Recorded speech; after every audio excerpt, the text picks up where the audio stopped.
উত্তর দমদম পুরসভার প্রাক্তন চেয়ারম্যান সুবোধ চক্রবর্তীর বাড়িতেও তল্লাশি চালালো এনফোর্সমেন্ট ডিরেক্টরেট। 10 ঘন্টা ধরে কেন্দ্রীয় এজেন্সির তল্লাশি।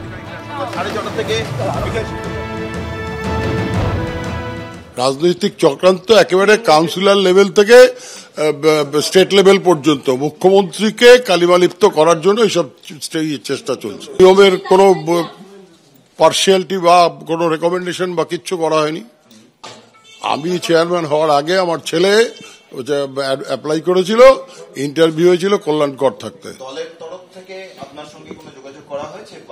আজকে তো যোগাযোগ করার কোনো সুযোগ নেই, কেউ ফোন করতে পারবে না, ফোন নেই আমার কাছে। হ্যাঁ, ফোন নিয়েছে, পরিবারের সবাইকে জিজ্ঞাসা করেছে, ব্যাংক স্টেটমেন্ট দিয়েছে, ব্যাংকের নাম্বার, অ্যাকাউন্ট নাম্বার নিয়েছে, এই ওদের যা করতে ডিউটি করেছে। পশ্চিমবাংলায় একটা উত্তেজনা সৃষ্টি করার চেষ্টা ওরা চাইছে, সন্দেশখালীর মতন ঘটনা আরো বারবার ঘটুক, যাতে আইন শৃঙ্খলা অবনতি ঘটেছে পশ্চিমবাংলায় বলে প্রমাণ করতে পারে, যাতে না যাওয়ার কথা বলে আপনাকে ডাকতে পারে।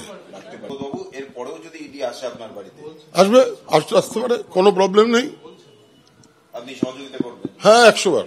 একজন মন্ত্রী, একজন বিধায়ক কাম হাফ মন্ত্রী, ও তো deputy chief whip Tapas Roy, আমার এই এলাকার দলের প্রেসিডেন্ট, রাজ্য আমাদের জেলা প্রেসিডেন্ট, তার উপরে আমি একজন কাউন্সিলর, এক্স চেয়ারম্যান, এই 3টে ধাপের 3 জনের বাড়িতে গেছে। তার মানেটা কি? পুরো দলকে পেঁচাবার চেষ্টা করছে। অয়নশীলের বাড়ি থেকে কি খবরের কাগজ পেয়েছে না বেআইনি অ্যাপয়েন্টমেন্ট পেয়েছে তো আমি জানি না, আমি দেখিনি, ওর উপরে কোনো উত্তর নেই আমার।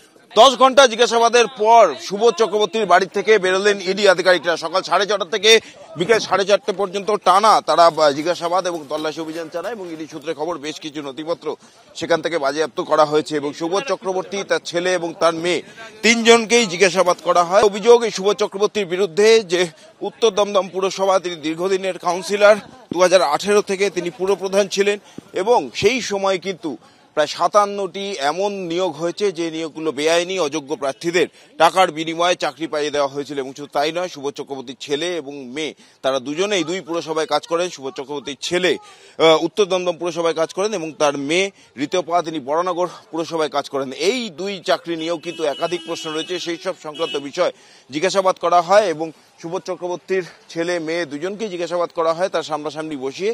তারপর অবশেষে 10 ঘন্টা পর তার বাড়ি থেকে বের হলেন ইডি আধিকারিকরা এবং এর পরবর্তীতে এই সুবোধ চক্রবর্তীর বিরুদ্ধে কোনো পদক্ষেপ করে কিনা ইডি, সেই দিকেই নজর থাকবে। ক্যামেরায় সন্দীপ সাধুকার সঙ্গে ব্রতদীপ ভট্টাচার্য, এবিপি আনন্দ, উত্তর 24 পরগনা।